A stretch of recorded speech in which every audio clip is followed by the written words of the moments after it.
Finalmente, medicamento que trata atrofia muscular espinhal, a AME, poderá ser incluído na lista de medicamentos fornecidos pelo SUS. Um decreto deverá ser assinado pelo presidente Bolsonaro no dia 24 de abril.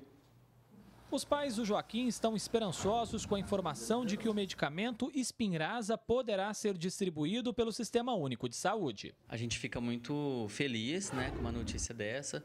Ainda temos um pouco de cautela, por ser uma notícia que já algumas vezes já foi circulada e ela não concretizou. Então, a gente fica sempre apreensivo, No caso do Joaquim, como é doença degenerativa, então, parar o tratamento para ele é como se ele voltasse ao início do tratamento. É a maior esperança, nossa maior alegria, a gente está contando muito com isso e acreditando realmente que vai ser incorporado, acreditando na política que eles vão finalmente colocar no SUS essa medicação. A notícia traz alegria e alívio para a família do pequeno Arthur de Sertãozinho, que também tem atrofia muscular espinhal. É uma notícia maravilhosa, para todas as famílias. Tendo essa porta aberta aí para as crianças e todos os portadores, é maravilhoso. É uma notícia assim que vai salvar muitas vidas, O Joaquim começou a tomar o medicamento com 8 meses de idade após uma campanha na internet para arrecadar fundos. Hoje tem quase 3 anos e responde bem ao tratamento. O Joaquim tem uma AME muito grave. Se ele não tivesse a medicação, ele poderia até ter perdido o controle dos olhos, poderia estar deixando de piscar. A gente conhece crianças que têm uma AME grave, que não pisca, não consegue urinar, não consegue evacuar. Então, o Joaquim está super estável, ele não fica doente. O Arthur vai tomar a 8ª dose do medicamento no mês que vem e as melhoras são significativas. O Arthur melhorou muito. A gente estava até comentando hoje com a fisioterapeuta que a gente tem até o documento, uma escala que ele teve essa melhora, assim, em cada ponto, cada músculo do corpo a gente consegue ver essa melhora, Então, ele, antes de receber o tratamento, ele já não sustentava mais a cabeça, o pescoço era caído, ele não mexia os braços. Então, hoje ele levanta os braços, ele sustenta a cabeça, ele senta. A atrofia muscular espinhal é uma doença degenerativa, ou seja, ela vai gradualmente comprometendo as funções vitais. É causada por uma mutação nos genes que protegem os neurônios e assim causa a paralisia dos músculos. A ideia do governo é adotar uma modalidade de compartilhamento de risco na aquisição de medicamentos de alto custo. Ou seja, o governo só pagaria aos laboratórios se os efeitos forem positivos nos pacientes. A expectativa é que no dia 24, quando acontecerá a assinatura do decreto, o governo informe a inclusão do Spinraza na lista de medicamentos fornecidos pelo SUS. E as famílias ainda têm muitas dúvidas diante desse anúncio do governo. A gente quer saber quem vai receber a medicação, se vai ser realmente para todas as crianças, para todos os portadores e como isso vai funcionar, Qual médico vai aplicar, porque hoje a gente sabe que tem muitos custos envolvidos, Para se ter acesso hoje ao Spinraza só por 2 maneiras, via judicial ou comprando medicamento. Só que ele tem alto custo. Cada dose chega a custar perto de R$350 mil, valor aquém da realidade de muitas famílias. Judicialmente, eu acho que ninguém gostaria de entrar numa batalha dessa, até porque a gente tem muita referência de outros países, que inclusive na Itália, nos Estados Unidos, no Canadá, que já é a medicação já incorporada no sistema deles de saúde. Comprar o medicamento também é algo quase impossível para todas as famílias. Não, o valor hoje está atualizado R$341 mil, é um valor absurdo que você toma de 4 em 4 meses. É impossível, na verdade, você conseguir arcar com o custo dessas doses. Hoje é impossível para, acho que, todas as famílias. André Costa para o Jornal da Clube. O Ministério da Saúde informou que 90 pacientes com AME foram atendidos em 2018 por meio de ações judiciais e que foram investidos R$115 milhões na compra do medicamento. Esclareceu ainda que a Política Nacional de Atenção Integral às Pessoas com Doenças Raras visa organizar a rede de atendimento para prevenção, diagnóstico, tratamento e reabilitação no âmbito do SUS. Agregando valor às comunidades, integrando ao vivo a macro-região, formando opinião. Em Ribeirão Preto, o médico neurologista Wilson Marques Júnior. Em São Carlos, a mãe do pequeno Enzo, Viviane Félix. Em Sertãozinho, a mãe do pequeno Arthur, Tatiane Marcolino Herrera. E em Franca, o advogado especialista em administração pública, Toninho Menezes.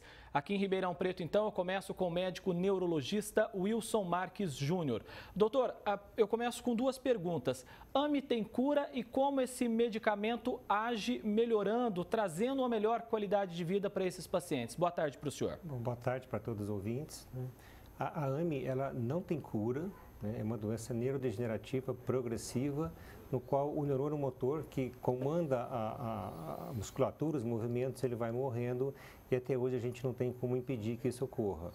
O medicamento, ele também não vai curar a doença, mas ele melhora, né? Ele diminui esse processo. O que o medicamento faz na realidade é fazer com que um outro gene, que é muito parecido com o gene que causa a doença, consiga trabalhar mais, produzir mais proteína e essa proteína produzida por esse outro gene vai suprir aquela proteína que não está sendo produzida pelo gene que está mutado, que está comprometido. Agora, doutor, a gente sabe que tem uma certa demora do governo em ações judiciais para liberar esse medicamento. Aí eu pergunto, começar esse tratamento tardiamente prejudica o paciente? Ou seja, começar esse tratamento antes é melhor? Olha, teoricamente, né, quer dizer, quanto antes você começar a administrar a droga, é melhor para o paciente. Tanto é que em alguns países eles estão tentando agora fazer um diagnóstico pré-natal, junto com o teste do pezinho, né? Mas realmente não existe estudo sobre quando o medicamento deixa de se fazer efeito, quando ele é melhor. Teoricamente, quanto mais precoce, melhor, porque o paciente vai ter perdido menos. Tá certo, doutor, a gente volta a se falar daqui a pouco. Deixa eu ir a São Carlos agora.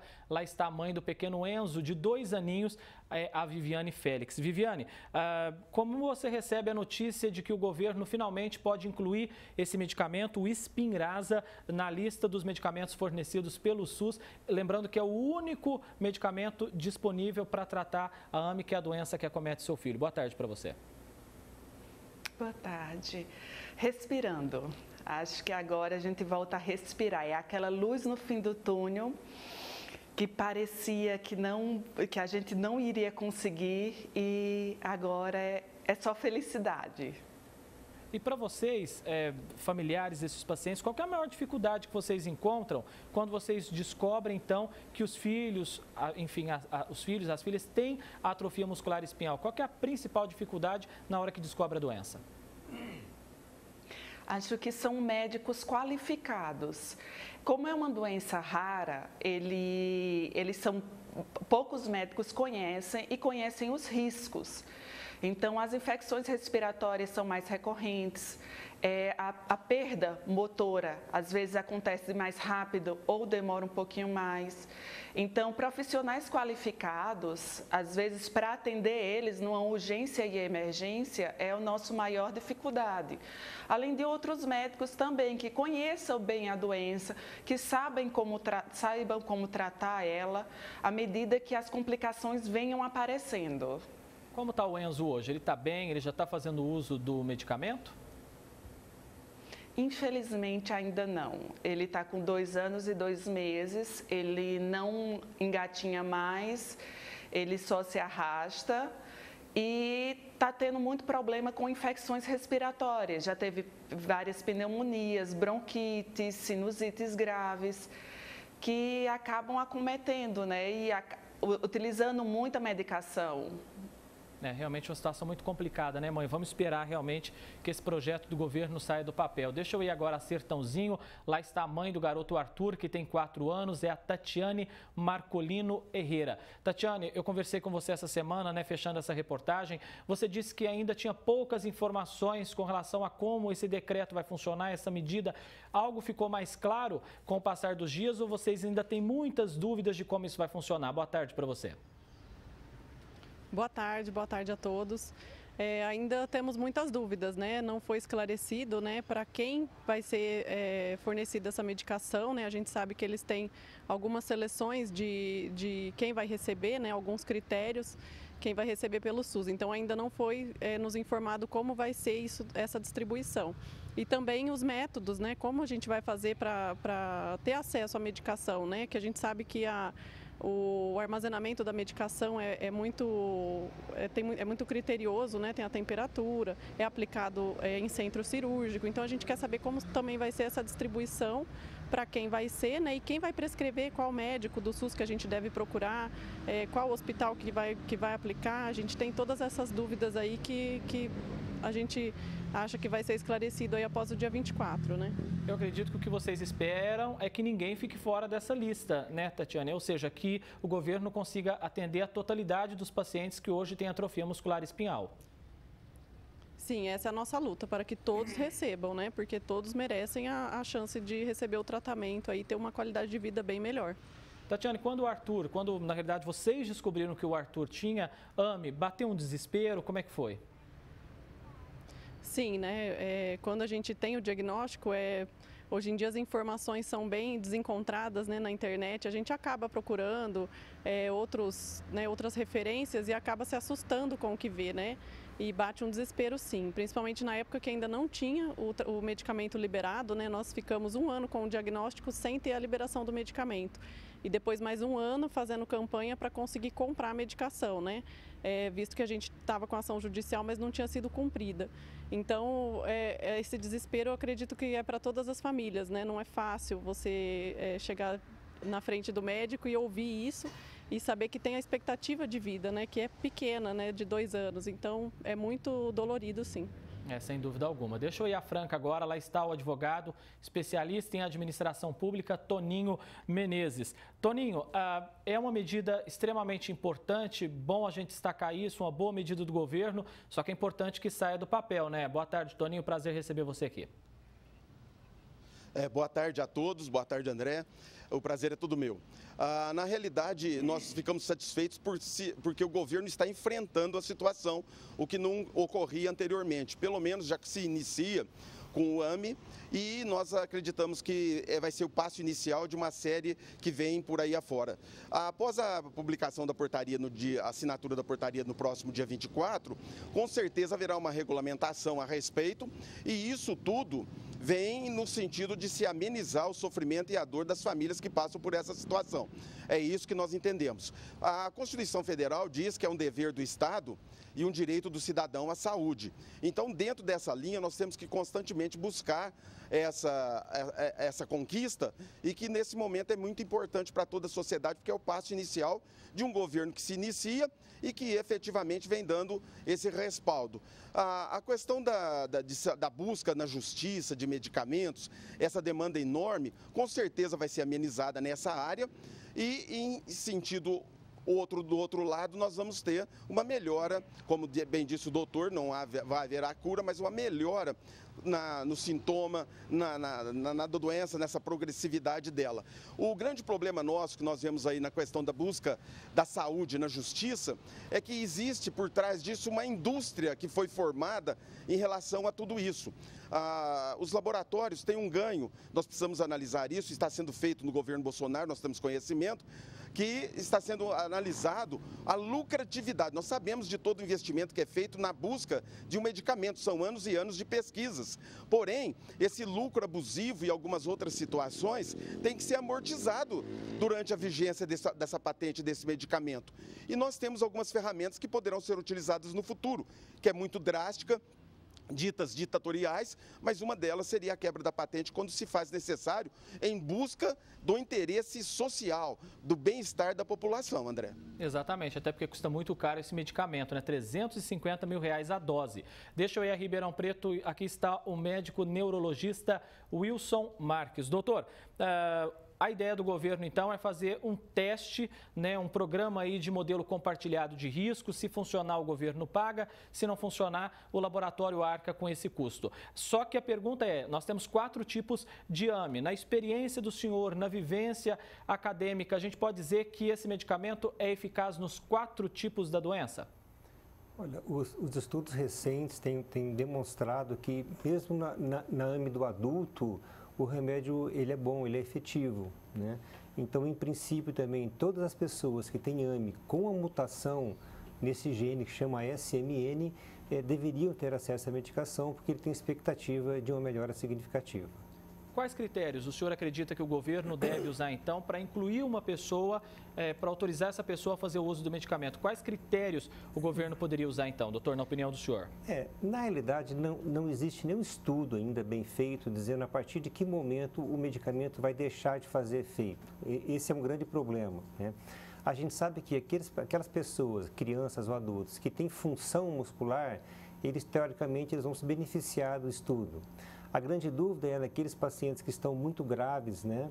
Se praticamente não tem mais movimento, se esses vão ou não se beneficiar.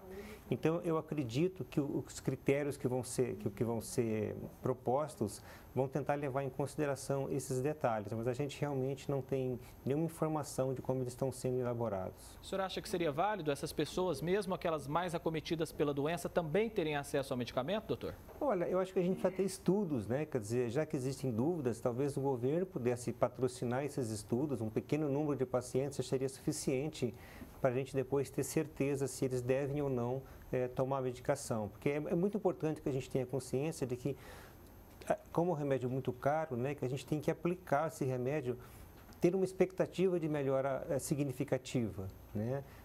Porque, assim, a partir de agora vão chegar muitos e muitos medicamentos extremamente caros, né, efetivos. Então, a gente tem que garantir que aquelas pessoas que recebam o medicamento, realmente a gente tem a expectativa de que eles vão melhorar com eles. Doutor, agora há pouco a Viviane, que é a mãe do Enzo lá de São Carlos, ela disse que tem a dificuldade até de encontrar médicos especialistas para fazer o atendimento do filho dela.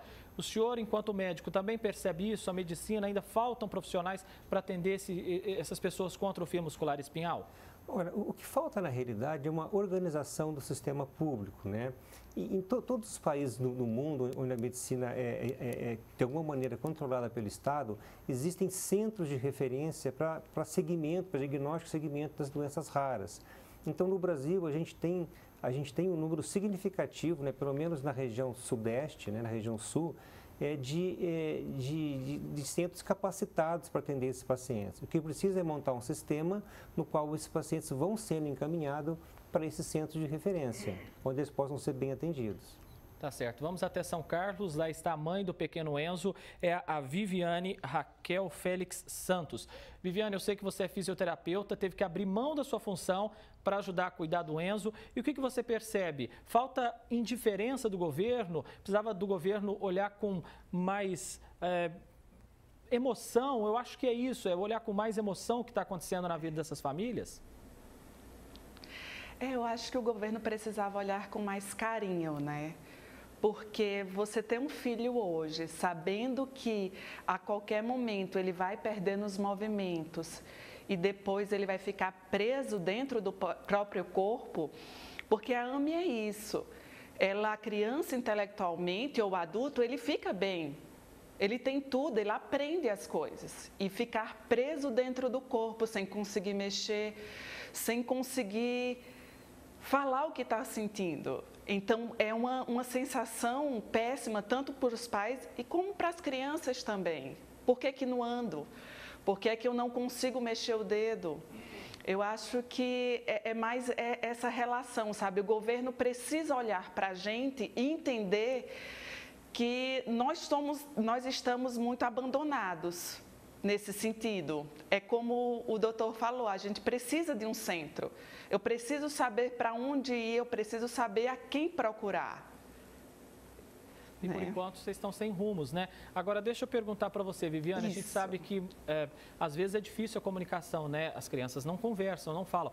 Mas dá para sentir o que o Enzo quer? Como é que é a sua comunicação com o Enzo para superar essa doença? Como é que é a comunicação sua com ele?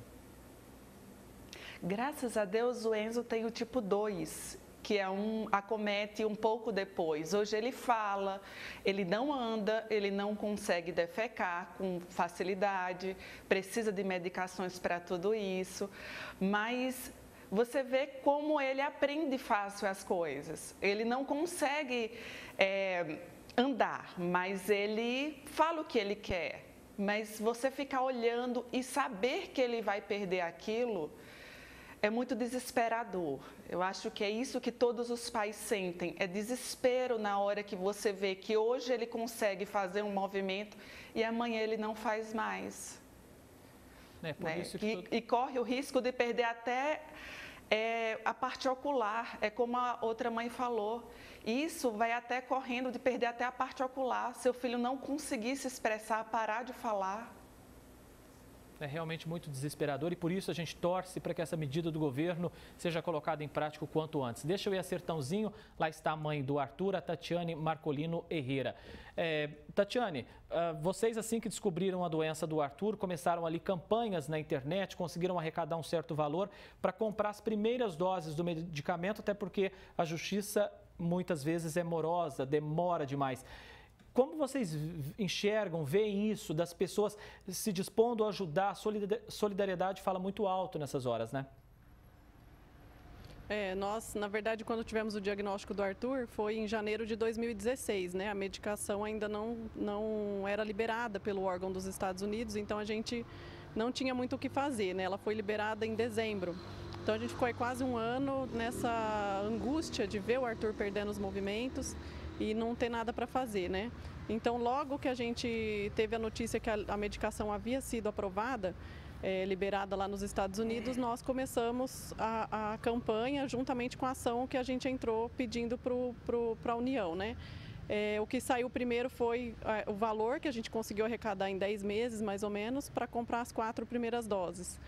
Que o Arthur precisava para iniciar, porque o desespero era muito grande.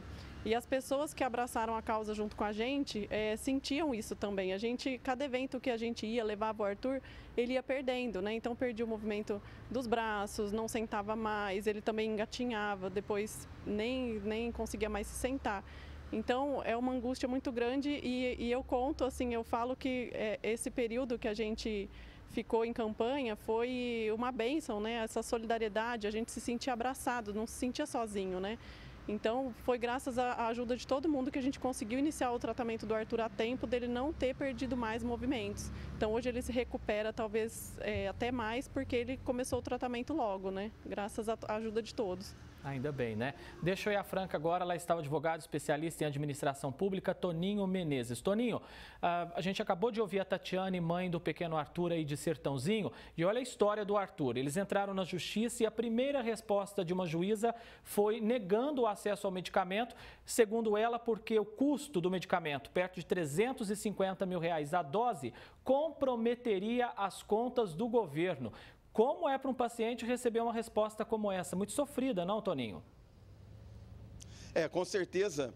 Infelizmente, nós temos juízes que não vive o clamor que é a sociedade e não deve ter passado na sua família alguma situação dessa aí e trouxe uma sentença dessa. Não interessa para o Poder Judiciário a questão orçamentária de forma alguma. Ele apenas é aplicador da lei. E se a lei diz que o Estado é obrigado a fornecer, ele que faça o Estado cumprir a lei, independentemente da readequação orçamentária que deverá ser feita pelo ente estatal. Agora, se colocar na sentença que vai comprometer tal situação, ela está criando uma situação, legislando o que não é sua função nem sua competência. O Poder Judiciário é o aplicador da lei. A propósito, nós temos aí questionado na reforma da Previdência aquele item que se coloca lá, que medicamentos poderão ser dados através de sentença, mas desde que a sentença informe a origem dos recursos. Ora, ninguém vai falar sobre isso. A origem dos recursos está na peça orçamentária e ela que se readeque para atender a necessidade social. É isso que nós esperamos de uma justiça justa, né, sendo redundante, mas tem que ser justa e não entrar a detalhes que justifiquem alguma situação pelo qual o Estado não está compartilhando isso. O Estado, com o fornecimento de medicamento, ele vai ter uma redução de custos, porque, na verdade, internações vão ser evitadas, a progressão da doença vai ser evitada. Nós já tivemos aqui no Brasil uma redução do PIS e do CONFINS, que houve uma sobremaneira sobre alguns custos de medicamentos.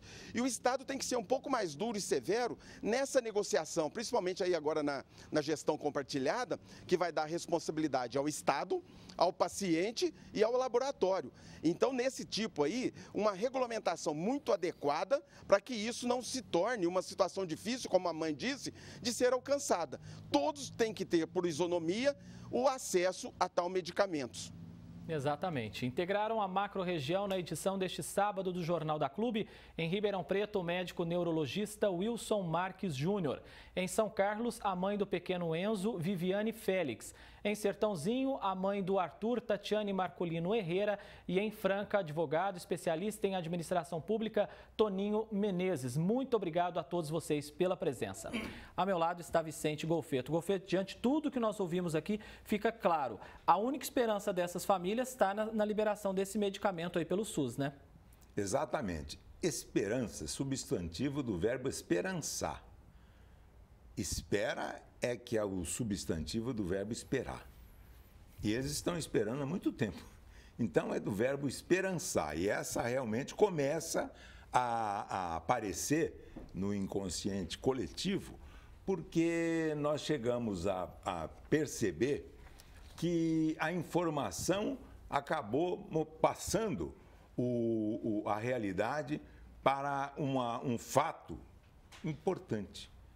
O Exupéry, Antoine France-Exupéry, na obra O Pequeno Príncipe, ele diz claramente, só se vê bem com o coração. O essencial é invisível aos olhos. Então, chega-se à verdade muito mais pelo coração do que pela razão. Porque a grande inimiga da razão não é o sentimento, não é o coração. É o excesso de racionalidade que nocauteia a razão. Então, nesse quadro, nós temos que entender o cenário todo em que isso acontece. Nós temos no país dois capitalismos que um expulsa o outro. O capitalismo de Estado, que é o que está em vigor, e o capitalismo de mercado. Mas nenhum dos dois é 100%, quer dizer, apenas 100% Estado, 100% mercado. Eles coexistem. Quando ocorre o capitalismo de Estado, ele coloca para escanteio o mercado, mas ele coexiste com o mercado. Da mesma forma, quando é o mercado, capitalismo de mercado. E a partir daí, nós começamos a ver que o país precisa começar a palmilhar aquilo que se chama terceira via, que estabelece, André, um epigrama simples. Qual é a terceira via? O mercado até onde é possível. Ponto. O Estado, a partir de onde seja necessário. O possível e o necessário. Estado mínimo, mas é algo que atende às necessidades da população. Por quê? Porque a saúde sempre foi uma porta através da qual, entrando, mostra a verdadeira realidade do Brasil. A saúde vem antes até, em termos de foco de realidade, antes e muito antes do que a educação e do que a segurança. Em primeiro lugar, a saúde. A saúde no Brasil mostrou uma realidade estatal muito comprometedora. O Estado sempre foi casa de misericórdia, enquanto que o mercado sempre foi o apanágio das pessoas bem-nascidas e bem-estudadas. Então, ser misericórdia, nós temos que colocar, em primeiro lugar, a misericórdia não como atributo só da fé. Temos que entender que a fé manda crer. Portanto, passando pelo coração, ela chega à razão, demonstrando essa necessidade primeiro. A história do Brasil mostra que a política brasileira foi uma longa transição do mundo do favor para o mundo do direito. E quando começou a ser o mundo do direito, que já é um avanço, o que nós vimos foi que a lei foi uma forma mais ou menos hábil de burlar a justiça. Judiciário e lei no Brasil muitas vezes existem, e na maioria das vezes, para não se ter justiça. E aí é que vem o problema maior. E que precisa de ser devidamente colocado, e que deve ser colocado, e até estou verificando aqui. Quando nós temos o orçamento, 3 protagonistas coexistem e atuam no orçamento público, que é o local central em que existem as lutas de classe. Quer saber quem tem poder? Quem fica com a maior fatia do orçamento? Quem tem, em segundo lugar, uma fatia de poder? Quem está em segundo lugar. E aqueles que necessitam de maioria se esquecem que a democracia é regime de maioria. é verdade, mas com respeito profundo às minorias. Doença rara, os detentores de doença rara estão exatamente nesse bloco, nesse grupo. E democracia verdadeira é respeito profundo às minorias, mais do que até do que às maiorias. Mas não é fácil chegar-se a essa conclusão que não se chegou até agora. A democracia, a medicina cura todas as doenças que têm cura. As que não têm cura precisam continuar sendo remediadas, como nesse caso da Espiranza, como é que é o nome? Spinraza, difícil, né, Gofeto? Difícil. Eu pensei que fosse nome de moça, mas não é. É o nome de remédio. Então, quando não se consegue curar em definitivo, é preciso remediar. E aí a aplicação é exatamente do remédio. Nós temos que ver também que errar é não aprender com o erro. Isso que é verdadeiramente errar. Não utilizar o erro como matéria-prima para se fazer experiência e experiência como matéria-prima para se fazer sabedoria. Não é sábio, não é saber, é sabedoria. O saber faz sabidos. Tem até um sentido pejorativo. O saber, a sabedoria faz sábios. E o sábio é que sabe entender que o grande capital que o ser humano, que o país tem, é o capital humano. O grande patrimônio do Brasil é o brasileiro. E é ele que tem que ser apaparicado, que tem que ser olhado, que tem que ser colocado com prioridade. Governar é escolher, é fixar prioridade. Nós entendemos que a prioridade é tão importante que merece um destaque especial na elaboração do orçamento. Financista é o homem do presente, o economista é o homem com olhos postos no futuro. O político é que consegue conciliar isso tudo. O financista é um homem que sabe o preço de tudo, mas não sabe o valor de nada. O economista tem os olhos, o pé no presente e os olhos no futuro, verificando como é que se comporta tudo. É isso. Gofeto, muito obrigado pela sua participação. Bom final de semana, boa Páscoa para você. Também, boa não Páscoa. Coma muito chocolate, não pode engordar, hein, Gofeto? Engorda, é isso. Um abraço para você. Muito obrigado. Bom domingo. Igualmente.